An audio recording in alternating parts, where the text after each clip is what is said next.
السلام عليك يا حبيب الله الصلاة والسلام عليك يا شفيع المذنبين الصلاة والسلام عليك يا رحمة للعالمين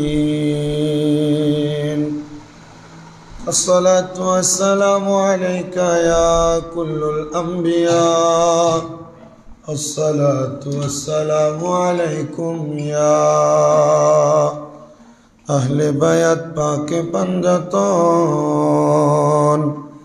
الصلاة والسلام عليكم يا كل الأولياء الحمد لله الذي خلق الإنسان في أحسن تقويم وزينه بالشعر واللحيات ونهاه عن تبديل خلقه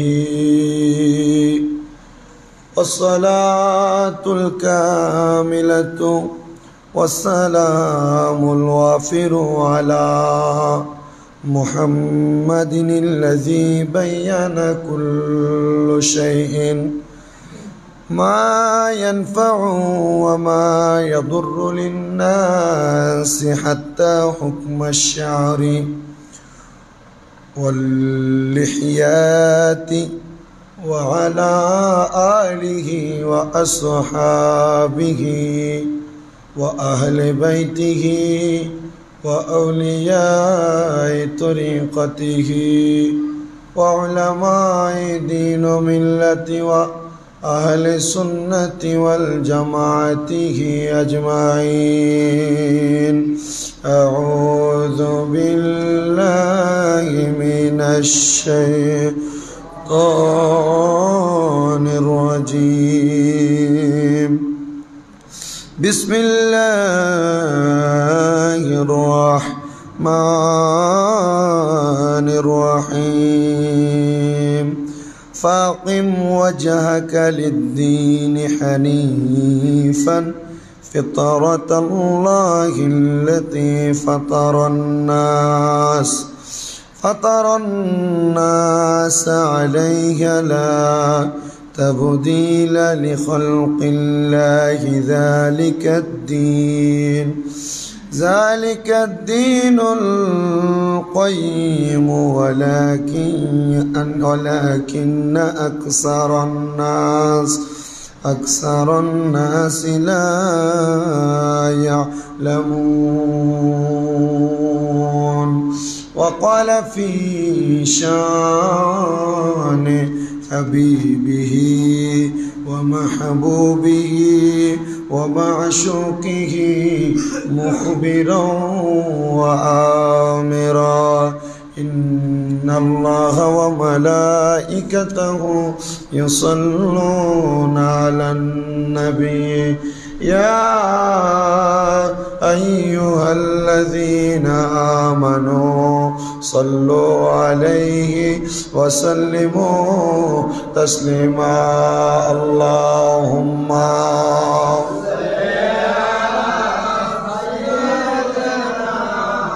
مولانا محمد وعلى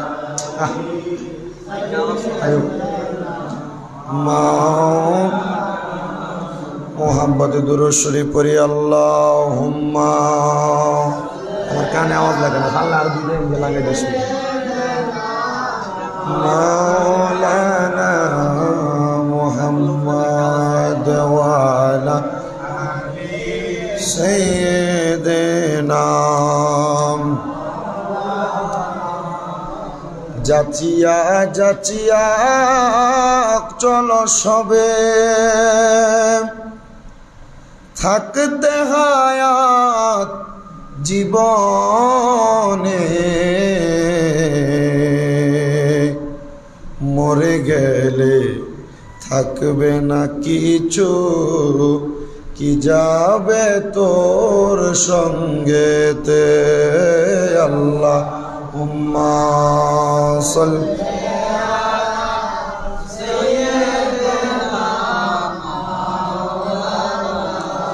محمد وعلى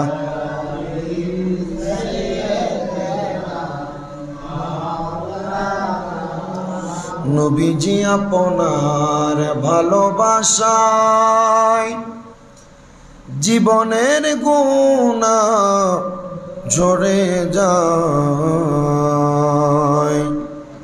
নবীজি আপনার ভালোবাসায় ওয়াসাল করনি জুব্বা পায় আল্লাহুম্মা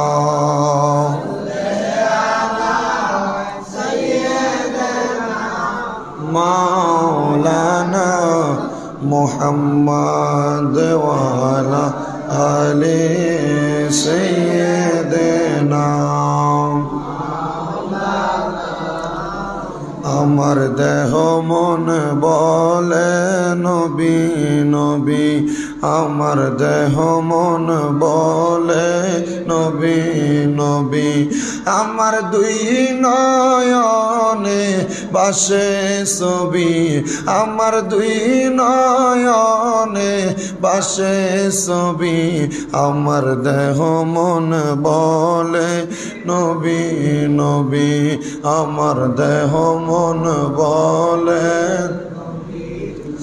ইয়া রাসূলুল্লাহ ইয়া হাবিবাল্লাহ ইয়া রাসূলুল্লাহ পড়েন ইয়া রাসূলুল্লাহ ইয়া রাসূলুল্লাহ বল্লা আপনি আল্লাহর নূর নবী আমার দেহ মন বলে নবী নবী আমার দেহ মন আমার দুই নয়নে বাসে ছবি আমার দুই নয়নে বাসে ছবি আমার দেহ মন বলে নবী নবী আমার দেহ মন আপনি আল্লাহর প্যারা নবী আপনার জন্য সৃজিল সবই আপনি আল্লাহর প্রিয় নবী আপনার জন্য সৃজিল সবই একবার দেখা দেন গো আপনি মায়ার নবীজি আমার দেহ মন বলে নবী নবী আমার দেহ মন বলে ইয়া রাসূলুল্লাহ ইয়া হাবিবাল্লাহ আপনি আল্লাহর নূর নবী আমার দেহ মন বলে বি আল্লাহুম্মা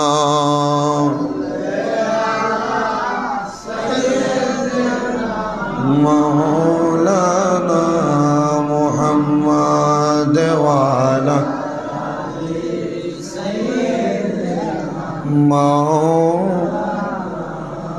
লা ইলাহা লাই লাই লাই তাই কোনা মন ঘুমের ঘরে ডাক মাবুদ মওলারে তাই কোনা মন ঘুমের ঘরে ডাক মাবুদ মওলারে ডাকতে পারলে ওই মাওলাকে জবাব দিবে তোমাকে লা ইলাহা ও লা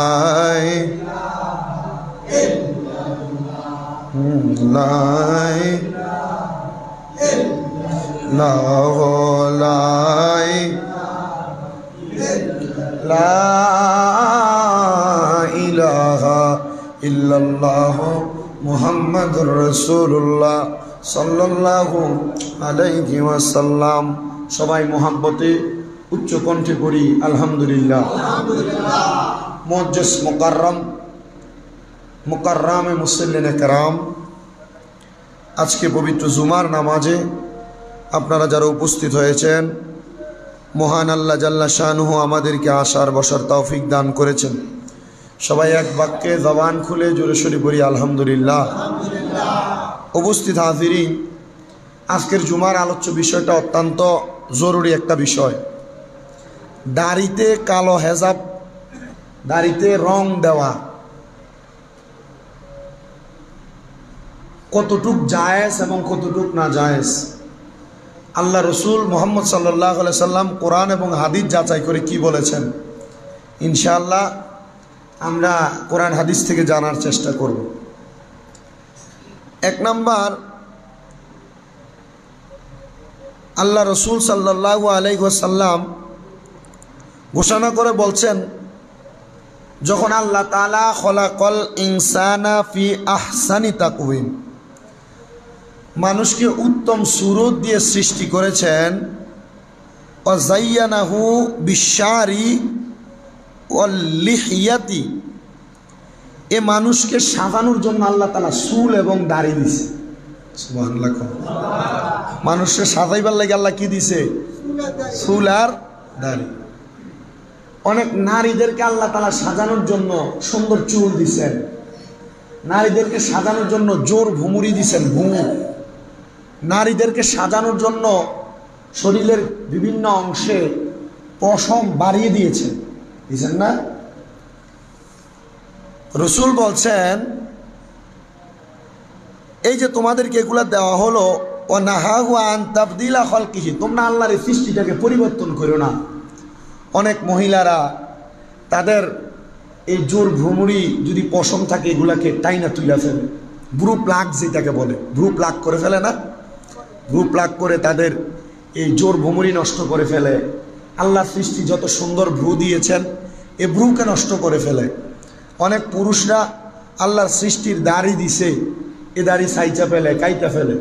নবীজি বলছেন, ওয়ানাহাহু আন তাবদিলা খালকিহি, তোমরা আল্লাহর সৃষ্টিকে পরিবর্তন করো না। কাইটা ফেললে এটা আল্লাহর সৃষ্টি পরিবর্তন হয়ে যায়। তো ইয়া রাসূলুল্লাহ, আমরা কি করব? নবীজি বলছেন, তোমরা তোমাদের চুল দাড়ি যখন পাকবে এগুলাকে তোমরা না ছাঁটাই কইরা, না কাইটা, তোমরা এটাকে খেজাব লাগাও, যেন এটাকে সুন্দর লাগে, যেন এটাকে সুন্দর লাগে। ইয়া রাসূলুল্লাহ, আপনি আমাদেরকে ব্যাপারে আরো ধারণা দেন। তো রসুল সাল্লাল্লাহু আলাইহি সাল্লাম আল্লাহর কোরআনের সূরা রোমের 30 নম্বর আয়াত সাহাবায়ে কেরামকে শোনাচ্ছেন। বলছেন, ফাকিম ওয়াজহাকা লিদ্দীনি হানিফান ফিতরাতাল্লাহিল্লাতী ফাতারান নাস। রসুল বলছেন, আল্লাহ তাআলা রসুলকে জানাইছেন যে আপনি একনিষ্ঠভাবে দ্বীনকে প্রতিষ্ঠিত করেন, একনিষ্ঠভাবে দ্বীনকে প্রতিষ্ঠিত করেন, খালেসভাবে দ্বীনকে প্রতিষ্ঠিত করেন। 2 নম্বর, আল্লাতী ফাতারান নাস, এবং এমনভাবে আল্লাহ তাআলার অনুসরণের মাধ্যমকে মানুষের মাঝে জাগায়া দেন যে আলাইহা লা তাবদিলা, তাদেরকে জানায়া দেন লা তাবদিলা লি খালকিল্লাহ, আল্লাহ যা সৃষ্টি করেছে তারা যেন আল্লাহর সৃষ্টিকে পরিবর্তন না করে। কেন? যালিকা দ্বীনুল কাইয়িম, যে এটা হচ্ছে সরল দিন, এটা হচ্ছে ভালো দিন, এটা হচ্ছে বুঝের দিন। কেন? ওয়ালাকিন্না আকসারান নাসি লা ইয়ালামুন, কিন্তু অধিকাংশ মানুষ এটা জানে না, অধিকাংশ মানুষ এটা জানে না। দাড়ি কাটছেন এতদিন, দাড়িতে কালো হিসাব দিছেন এতদিন, বা দাড়িকে বিভিন্নভাবে স্টাইল করছেন এতদিন। আল্লাহ বলছেন, তোমরা আল্লাহর এই সৃষ্টিকে পরিবর্তন করবা না, দিনকে পরিবর্তন করবা না। আল্লাহ তাআলা বলছেন এটা সরল দিন, যদি তোমরা পরিবর্তন না করো। আর যদি না করো, ওয়ালাকিন্না আকসারান নাসি লা ইয়ালামুন, অধিকাংশ মানুষ এটা জানে না বিধায় এটা করে থাকে। ইয়া রাসূলুল্লাহ, তাহলে অনেক মানুষকে দেখা যায় তাদের সুন্দর দাড়ি হওয়ার কারণে তারা এই সুন্দর দাড়ির মধ্যে কালো খেজাব লাগায়। আমাদের একজন পিতা আছে, জাতির পিতা, যিনি হযরত ইব্রাহিম আলাইহিস সালাতু ওয়াস সালাম। এই পৃথিবীতে আদম আলাইহিস সালাতু ওয়াস সালাম থেকে ইব্রাহিম নবী পর্যন্ত যত নবী আগমন করেছিলেন, ইব্রাহিম নবীর আগে আমরা যে সুন্নতে খাতনা করা হয়, কোন নবীদের জামানায় এই সুন্নতে খাতনা ছিল না। ইব্রাহিম নবীর জামানা থেকে সুন্নতে খাতনা শুরু হয়েছে। এবং ইব্রাহিম আলাইহিস সালাতু ওয়াস সালাম, হযরত সাঈদ ইবনে মুসাইয়াব হাদিস বর্ণনা করছে, ইমাম মালিক বর্ণনা করছে মেরকাত শরীফের, মেরকাত শরীফের 8ম খণ্ডের 306 নম্বর পৃষ্ঠার এই হাদিসটা বর্ণনা। হযরত সাঈদ ইবনে মুসাইয়াব রাদিয়াল্লাহু তাআলা আনহু বর্ণনা করছেন, তিনি বলছেন, ইন্না আউওয়ালা মান শাবা মিন বানি আদমা, বনি আদমের মধ্যে, নিশ্চয় আদম সন্তানের মধ্যে, বানি আদমা ইব্রাহিম আলাইহিস সালাতু ওয়াস সালাম ফালাম্মা রাআ শাইবা ফি লিহিয়াতিহি, আল্লাহ তাআলা সর্বপ্রথম ইব্রাহিম নবীর এই দাড়ি সাদা করছিল। সুবহানাল্লাহ কন্যা। ইব্রাহিম নবীর আগে অন্য কোন নবীর দাড়ি সাদা করে নাই। আল্লাহ তাআলা প্রথম আমাদের জাতির পিতা ইব্রাহিম আলাইহিস সালাতু ওয়াস সালামকে দাড়ি সাদা করছেন। ইব্রাহিম নবীর দাড়ি সাদা হওয়ার পর ইব্রাহিম নবী আল্লাহর কাছে দোয়া করে, আল্লাহ জিজ্ঞেস করতেছে, মা হাযা ইয়া রব, হে আল্লাহ আমার রব, এটা আমার একটা দাড়ি সাদা, এটা কি আপনার কাছে জানতে চাই। ইব্রাহিম নবী কাকে প্রশ্ন করে? আল্লাহকে। আল্লাহ বলেন কয়লা হাযা ওয়া করুন, ইব্রাহিম নবীকে আল্লাহ উত্তর দেয়, এটা হলো তোমার সম্মান। সাদা দাড়ি কি? ইব্রাহিম নবী আল্লাহ তাআলার কাছে বলেন, আল্লাহ মা হাযা ইয়া রব, আমার গালের মধ্যে যে একটা সাদা দাড়ি দেখা যায়, আমার দাড়িগুলো ছিল কালো, এটা কি? আল্লাহ তাআলা বলেন ক্বালা হাযা ওয়া করুন, এটা হলো তোমার সম্মান। এবার আল্লাহ তাআলা বলেন, হে ইব্রাহিম আলাইহিস সালাতু ওয়াস সালাম, শুনে রাখো, এই সম্মানকে তুমি মর্যাদা দাও। এবার ইব্রাহিম নবী আল্লাহর কাছে দোয়া করে, রব্বি জিদিনি ওয়াকারান, আল্লাহ আপনি আমার সম্মান বাড়ায় দেন। মানে আল্লাহ আমার একটা দাড়ির আপনি সাদা বানাইছেন, বাকি দাড়িগুলা কালো, আল্লাহ আপনি আমার বাকি দাড়িগুলারও আবার সাদা বানায় দেন। সুবহানাল্লাহ। তো যাদের দাড়িটি সাদা, আপনার লাভ আছে, প্রতি দাড়িতে এক এক সম্মান বাড়াইছে কি? এ দোয়া করিয়া গেছে আমাদের জাতির পিতা ইব্রাহিম আলাইহিস সালাতু ওয়াস সালাম। ইব্রাহিম নবীর যখন আল্লাহ বলছে এটা তোমার সম্মান, ইব্রাহিম নবী দোয়া করতেছে, দাড়ি দিয়ে তো একটা সাদা বানাইছেন, একটাই যেত আমার সম্মান, ইয়া রব্বি জিদিনি ওয়াকারান, আপনি আমার দাড়ি আরো সাদা করে দেন যেন আমার সম্মান আরো বাড়ে। মারহাবা কোন। আমার আল্লাহ তাআলা ইব্রাহিম নবীর দাড়ি সবগুলা সাদা করে দিয়েছেন। আর বলেছেন, কেউ যদি মরণের আগ পর্যন্ত দাড়িগুলা সাদা রাখতে পারে, সে ব্যক্তি দুনিয়ার মানুষের কাছে সম্মান পাবে, ইজ্জত পাবে, দুনিয়ার মানুষ তাকে সম্মান করবে। কেননা এই ব্যক্তির দাড়ি পাকার কারণে, সাদা হওয়ার কারণে আল্লাহ তাআলা ওই ব্যক্তিকে মানুষের কাছে সম্মানিত, মানে বয়স্ক মানুষ, বয়োবৃদ্ধ মানুষ হিসেবে পরিচিত করবেন। বৃদ্ধ মানুষকে কেউ অসম্মান করে না, একমাত্র তার সাদা দাড়ির কারণে। ধরে কোন সুবহানাল্লাহ। কিন্তু এক দরবেশ সাহেব, কি সুন্দর দাড়ি ছিল, দাড়িতে কাইটটা অবস্থা টাইট করে ফেলাইছে, লাভ কি? আল্লাহর ধরা তো ইন্না বাতাসা রাব্বিকা লাশাদীদ না, শক্ত ধরা, নৌকার ভিতরে ধরা। তা আসেন মূল যে সাবজেক্টের ধারাবাহিকতা, হেজাব করা, রং করা, দাড়ি রং করা, ওই বিষয়গুলো বোঝাই। রাসূল সাল্লাল্লাহু আলাইহি সাল্লাম জানাচ্ছেন, দুই হাতের মধ্যে, দুই পায়ের মধ্যে মেহেদি দেওয়া বা রং দেওয়া, মেহেদি না রং দেওয়া, এটা আল্লাহ তাআলা নারীদের জন্য জায়েজ করছেন। মহিলারা পায়ে রং দেয় না, জর্দা গালায় রং দেয়, মেহেদি রং দেয় না, মেহেদি না, রং দিবে কিন্তু মেহেদি পায়ে দিবে না। দ্বিতীয়ত নবীজি বলছেন, এই রং দেওয়া হাতে এবং পায়ে পুরুষের জন্য মাকরুহ, কিন্তু পুরুষ হাতে মেহেদি দিবে, রং না। এবার রসুলের হাদিস শরীফ থেকে বলছেন, যদি কোনো মানুষ তার চুল দাড়ি পাকলো, মেহেদি দিল না, কিন্তু অনেক মানুষ দেখবেন মাথার সাদা চুল ফাঁকলে চুল তুলে তোলে না, নবীজি বলছেন সাদা চুল দাড়ি তুলে ফেলা অধিকাংশ আলেমের মতে মাকরুহ। ইয়া রাসূলুল্লাহ কেন?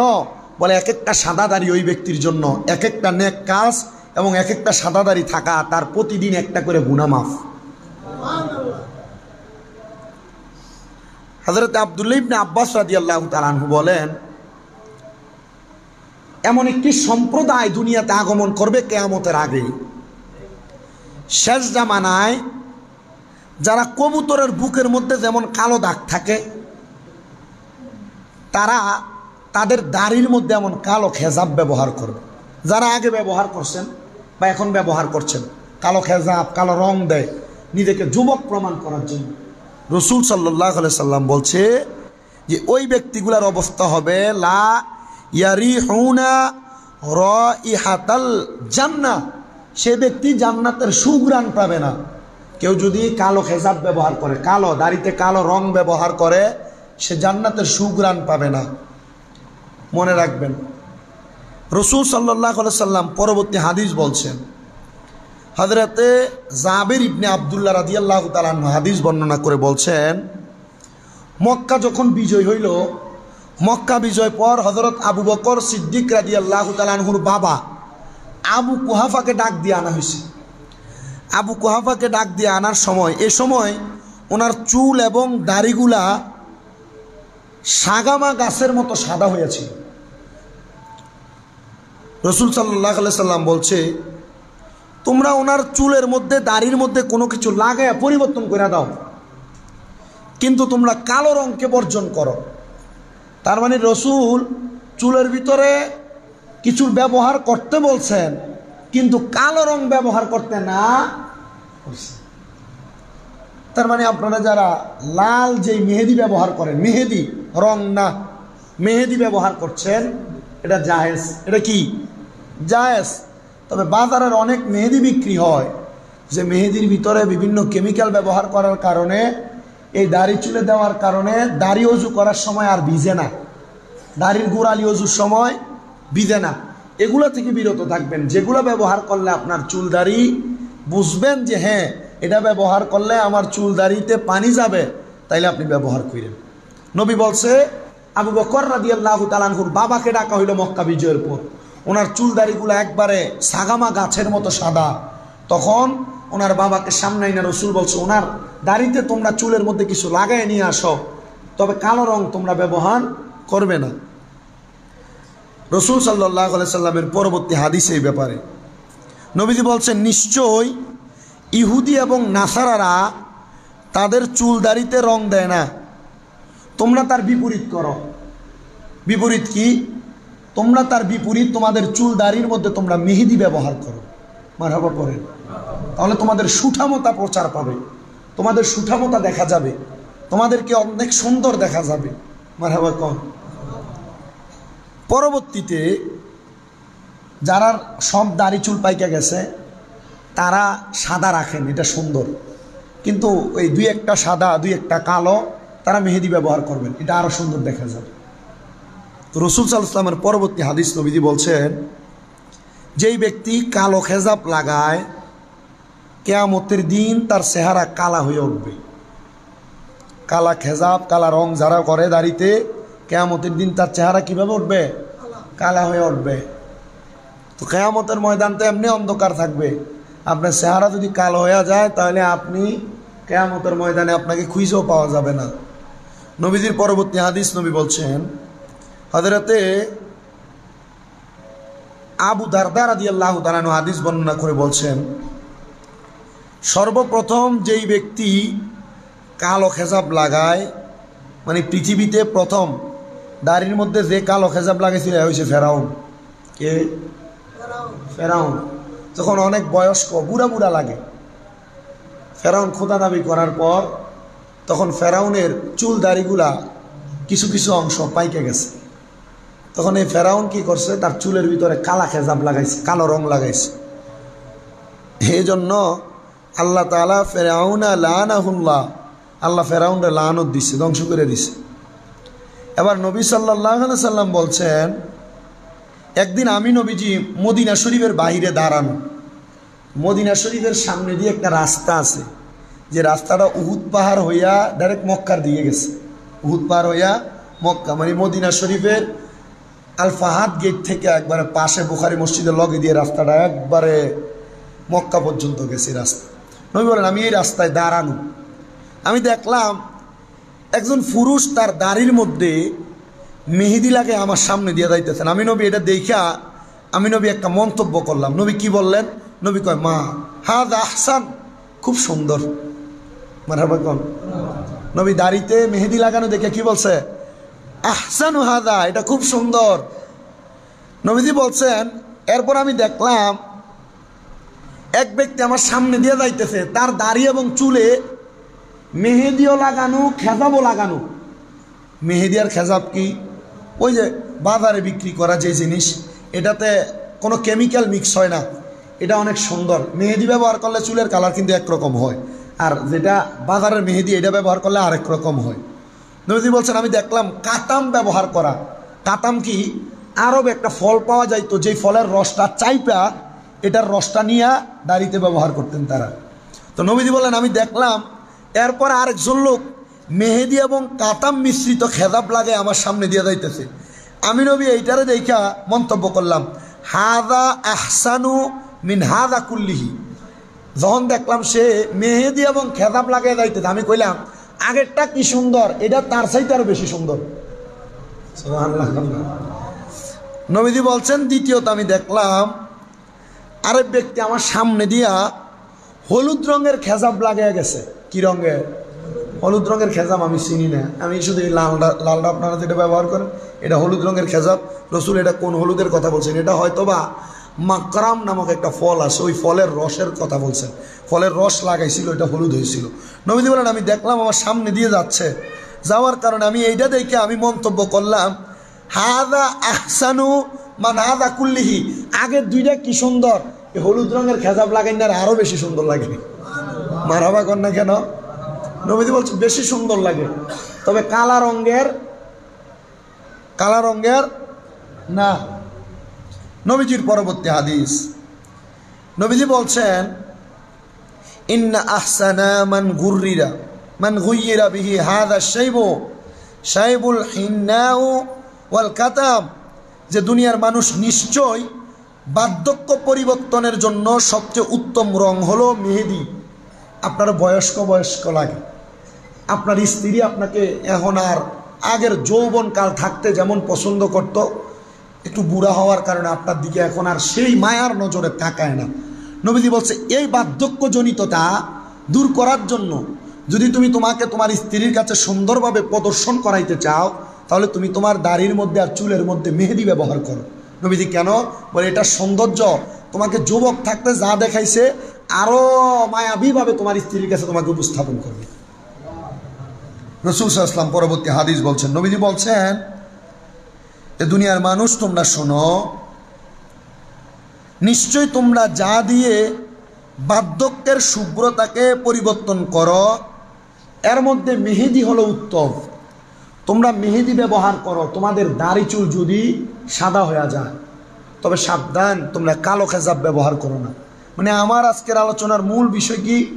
দাড়িতে রং ব্যবহার, কালো খেজাব ব্যবহার বা যে কোনো কালার ব্যবহার করা, এটা উত্তম কতটুক, না জায়েজ কতটুক, সেটা শুধু বলা। তো কোরআন সুন্নাহ থেকে বুখারী, মুসলিম, নাসাই শরীফ, তিরমিজি, আবু দাউদ শরীফের অনেকগুলো হাদিস একসাথে আজকের খুতবার বিষয়টাতে নির্ধারণ করা হয়েছে। তার মানে নবীজি বলছে চুল দাড়িকে কালার করার মূল মাধ্যমটার নাম কি? মেহেদি। তোমরা মেহেদি ব্যবহার করবা, এটা ব্যবহার করলে তোমাদেরকে সুন্দর দেখা যাবে। রসুল বলেছেন তোমরা পাকা চুল দাড়ি তুলবা না। ইয়া রাসূলুল্লাহ কেন?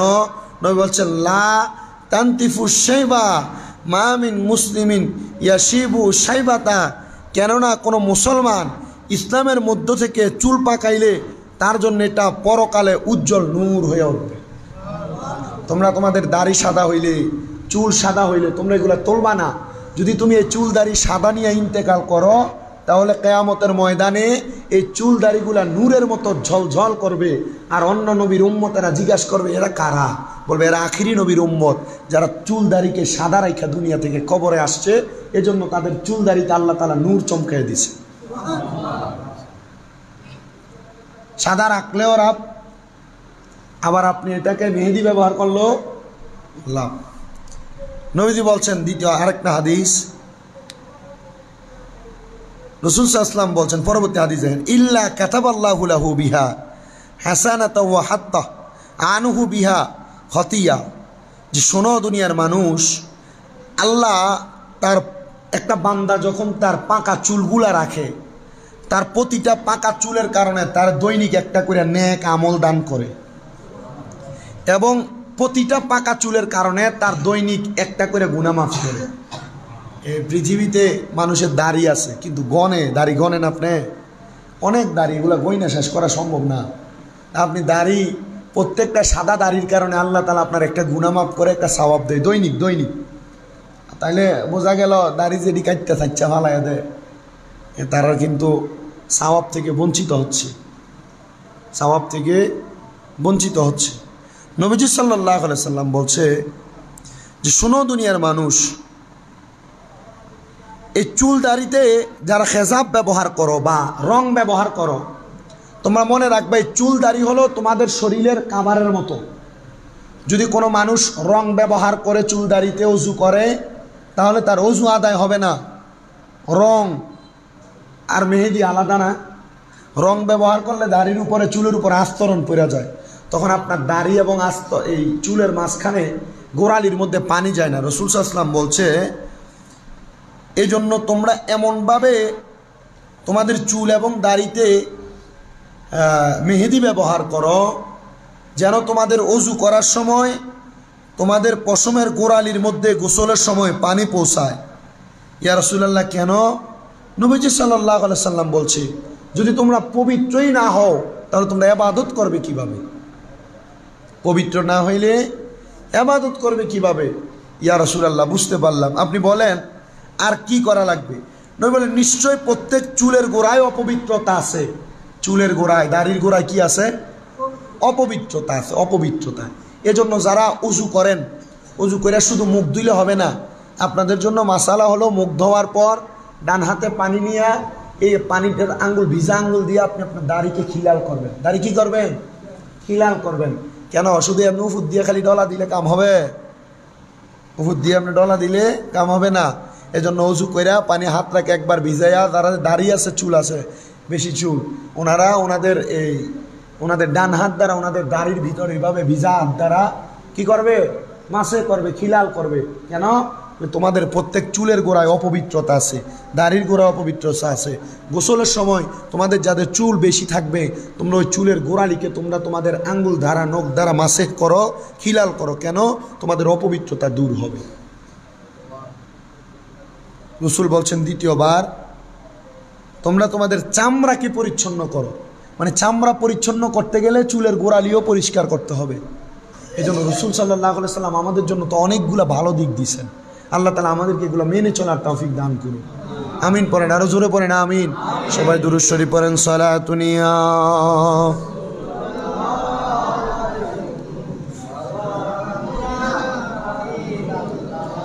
আলাইকুম সালাতুনিয়া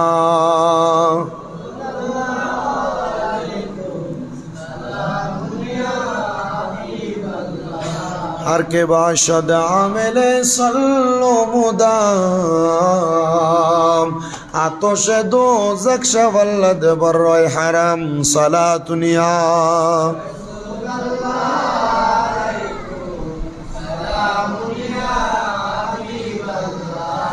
जमाले आशिका बाशद मुहम्मद ख्याले ओ बरा बाशद अहमद सलातुनिया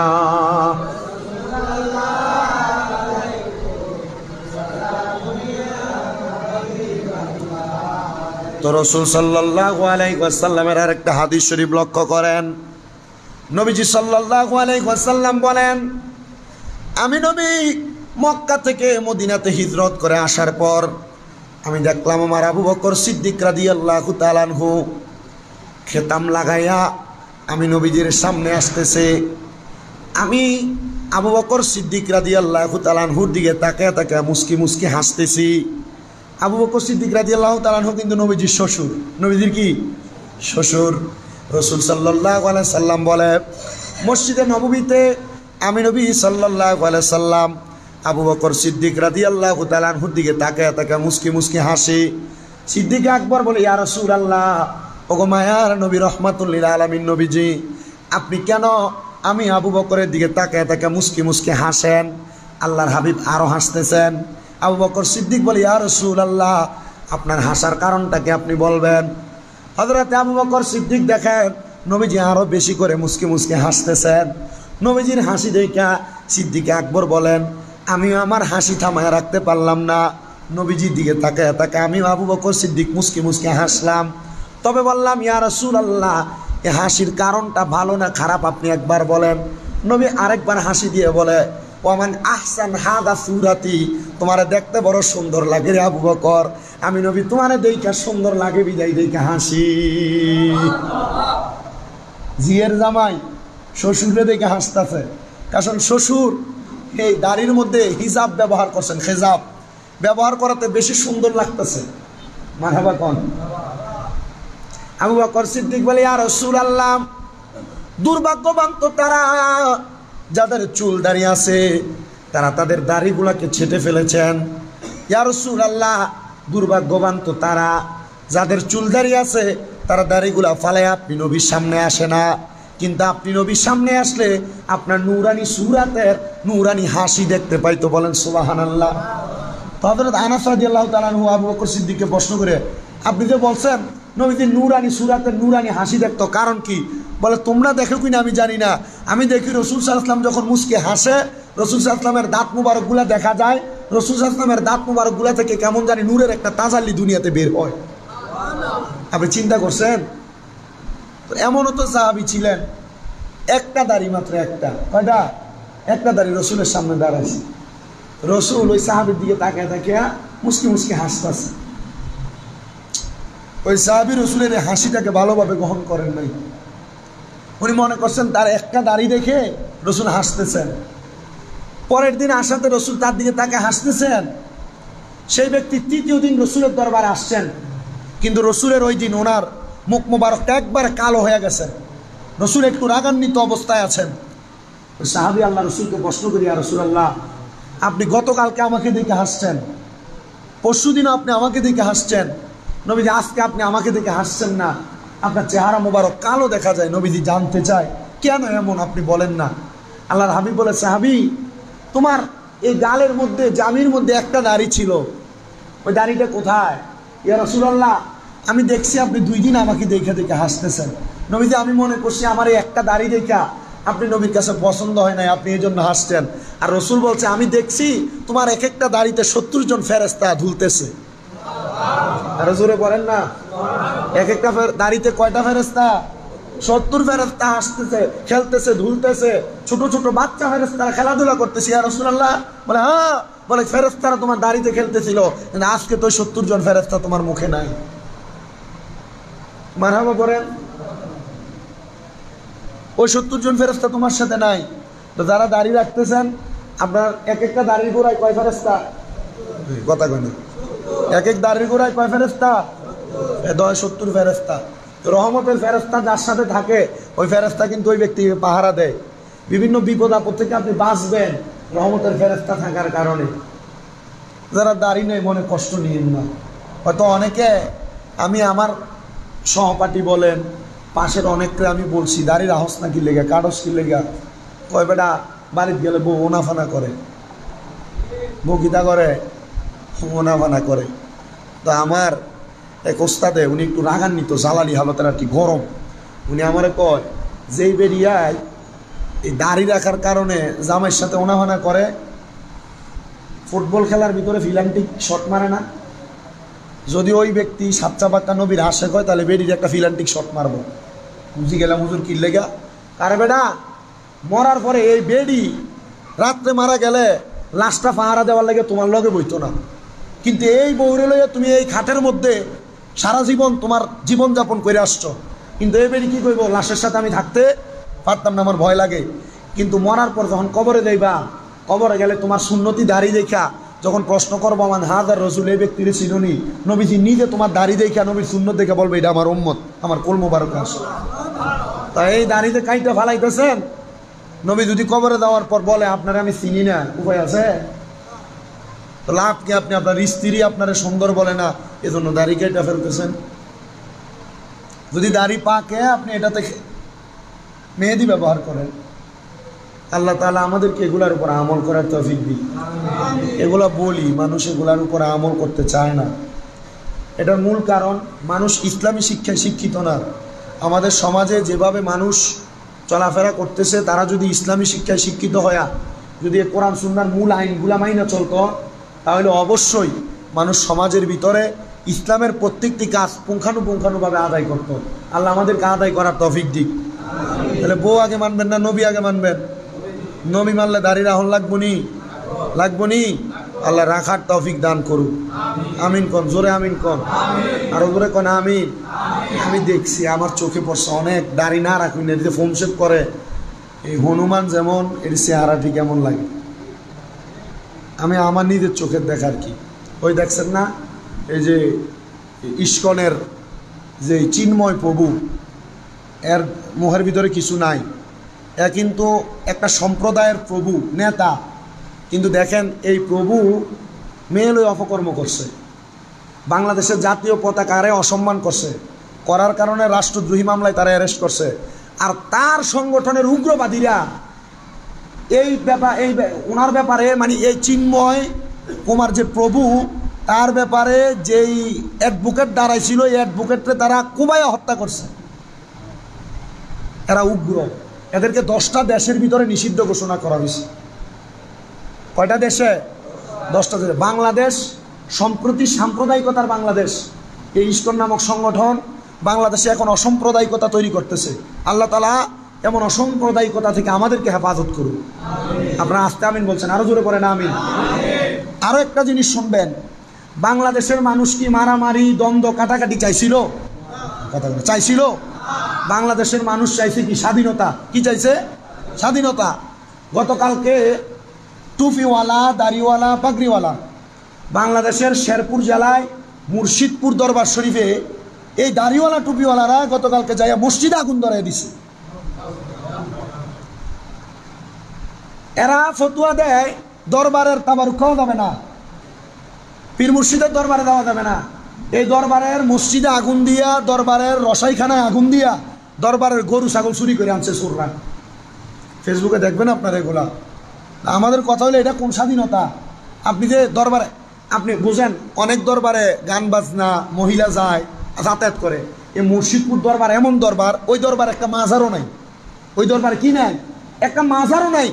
ওই দরবারে কোনো অপকর্ম হইব দূরের কথা, ওই দরবারের মুরিদরা যখন হুজুরা আলেমরা ওয়াজ করে, এরা নিজে নিজে কান্দে। আপনি ফেসবুক, সোশ্যাল মিডিয়া বা ইউটিউবে সার্চ করে দেখবেন মুর্শিদপুর দরবার লেখা, দেখবেন এরা বক্তব্য যখন দেয়, জিকিরাজকার করে, নিজে নিজে কান্দে, ছোটো ছোটো বাচ্চারা কান্না করে। কিন্তু এই উগ্রবাদীরা এই দরবারের মসজিদে আপনি দেখলে আমার কলিজায় লাগছে। ঠিক আছে, আপনার আকীদা ভিন্ন, আপনার দল ভিন্ন, মুসলমান, কিন্তু এরা তো মসজিদে কেমন আগুন দেয়? মসজিদে কি মানুষ একটা রাকাত নামাজ পড়ে নাই? একটা ওয়াক্ত নামাজ পড়ে নাই, এরা মসজিদে আগুন দিয়ে দিছে। আল্লাহ তাআলা আমাদেরকে এমন উগ্রবাদী থেকে হেফাজত করুন। আমিন পড়েন, আরো জোরে পড়েন আমিন। আর যে বিষয়ে কথা বলেছি, এই বিষয়ের উপর আমল করবেন। দাড়ি চুলের মধ্যে আপনারা রং না, মেহেদি ব্যবহার করবেন। আল্লাহ মেহেদি ব্যবহার করার তৌফিক দিক, তবে কালো কোনো কিছু ব্যবহার করবেন না। আর দাড়ি যারা কাটবেন, কাইতে হিসাব করে কাইতেন, যে বলে হুজুর কাটতেছি, কবরে গেলে নবী চিনবো কিনা এটাও বুঝছেন। আল্লাহ বোঝার তৌফিক দান করুক কোন আমিন। যারা সুন্নত করেন নাই, যারা সুন্নত করেন না।